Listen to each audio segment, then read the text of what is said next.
just thought about starting a playlist on JavaScript.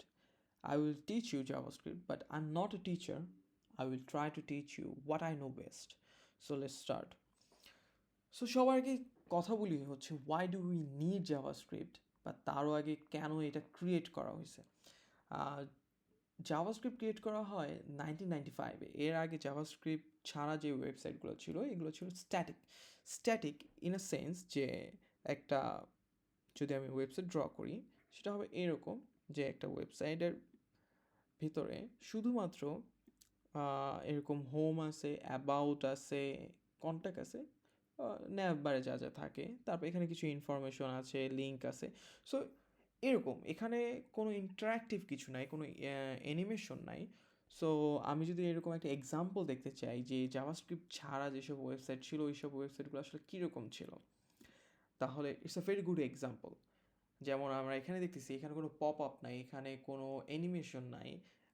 খুবই obvious, কারণ হচ্ছে জাভাস্ক্রিপ্ট ছাড়া আপনি এইসব কিছু অ্যাড করতে পারবেন না। এখানে একটা ড্যান্সিং ডল আছে যেটা কিনা হচ্ছে একটা গিফট ফাইল। সো এখানে দেখতে পাচ্ছেন যে এখানে হচ্ছে টপিক আছে, প্রোফাইল আছে। আমি যদি প্রোফাইলে ক্লিক করি সেটা আরেকটা আমাকে পেজে নিয়ে যাচ্ছে, বাট এরকম না যে এখানে কোনো অ্যানিমেশন আছে। ইভেন এটার নিচে আন্ডারলাইনও আছে। Very boring website. সো এখন যদি আমরা কথা বলি যে জাভাস্ক্রিপ্ট দিয়ে ইউজ করার পর আমাদের ওয়েবসাইটগুলো কীরকম হয়, এখানে যদি আমি দেখি যে আমি এখানে পেইন্টটা সিলেক্ট করলাম, এখানে হচ্ছে ড্র করতেছি, একটা বক্স ড্র করি।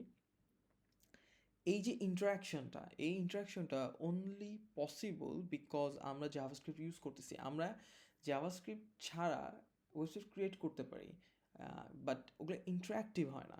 হ্যাঁ, অবশ্যই জাভাস্ক্রিপ্ট ছাড়া আমরা যেসব ওয়েবসাইট ক্রিয়েট করতেছি এইচটিএমএল দিয়ে, সেখানে আমরা সিএসএস অ্যাড করে অনেক অ্যানিমেশনও অ্যাড করতে পারি নাও ইট ইজ।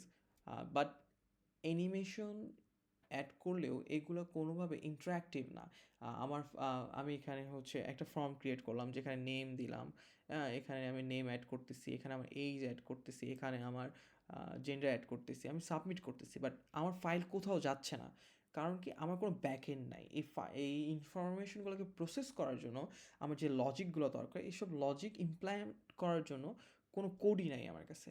তো এইসব লজিক, এইসব ডাটা সেভ করার জন্য, এইসব ইন্টারাকশন ক্রিয়েট করার জন্য, ফাংশনাল বানানোর জন্য আমাদের যে প্রোগ্রামিং ল্যাঙ্গুয়েজটা দরকার সেটা হচ্ছে জাভাস্ক্রিপ্ট।